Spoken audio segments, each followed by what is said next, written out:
Days happened, we didn't have completed this, so we are where we are in chapter 4, how we can focus on audience. Important chapter, understood it carefully. How you can focus your audience attention. A key point to become communication skill. In this chapter, what you will learn about clutter and the importance of identifying and removing it from our visuals.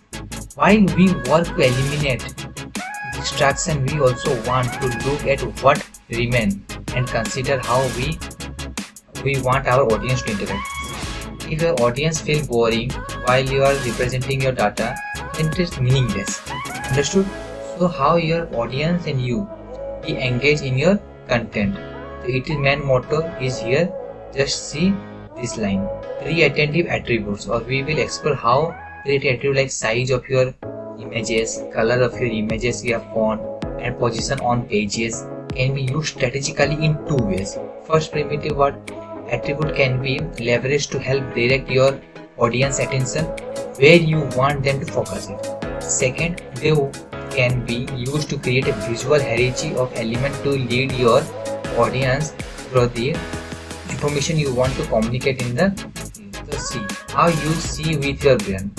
To look this image stimulation. So let's look at a simplified picture of the picture people depicted in the figure 4.1 here.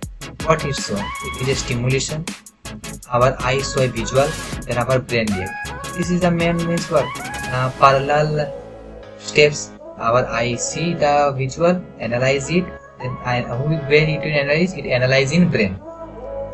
So brief lesson on memory. Within the brain, there are 3 types of memory that are important to understand as we design visual communicator. Always remember these 3: iconic memory, short-term memory, and long-term memory. Each plays an important and distinct role. So what follows are basic explanation of highly complex processes covered simply to set the stage for what you need to know when designing visual communication. So what is iconic memory? Very interesting topic. Just focus on the PDF.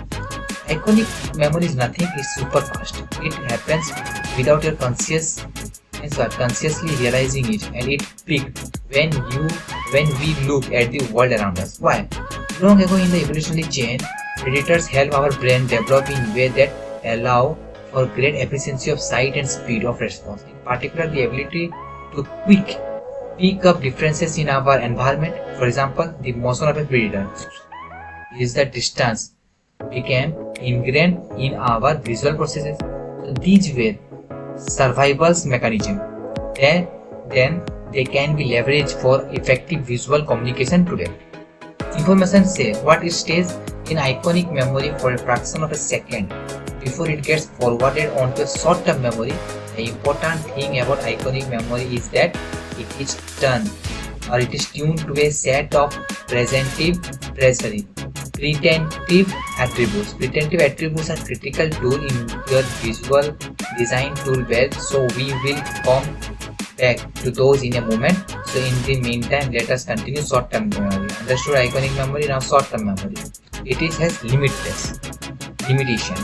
That is super fast, where short-term memory is limitation. What are the limitations? Just check it out. Especially, people can keep about 4 chunks of visual information in a short term at a time. Nearly 4 visuals they can be stored in your brain at a time, single time. This means that if we create a graph with 10 different data sets, then it is meaningless and worthless. So we are making our audience this means that if we get so 10 different color, legends of we are making audience ones who are very hard going back and forth between the legends and the data to decipher what they are looking at. As we have discussed previously, to the extent possible, we want to limit this sort of cognitive burden on our audience, and we don't want to make our audience burden on our audience. So we don't want to make our audience work to get at the information, because in doing so we run the risk of losing their attention. With that, we lose our ability to communicate. In this specific situation, one solution is that to label the various data seriously directly, like what reducing the work of going back and forth between the legends and the data by leveraging the Gestalt principle of proximity that we cover in chapter 3. So here it comes your long-term memory. It is when something leaves short-term memory, it either goes into deletion and is likely lost forever, or is passed into long-term memory. So it is very important for pattern recognition and general cognitive processing.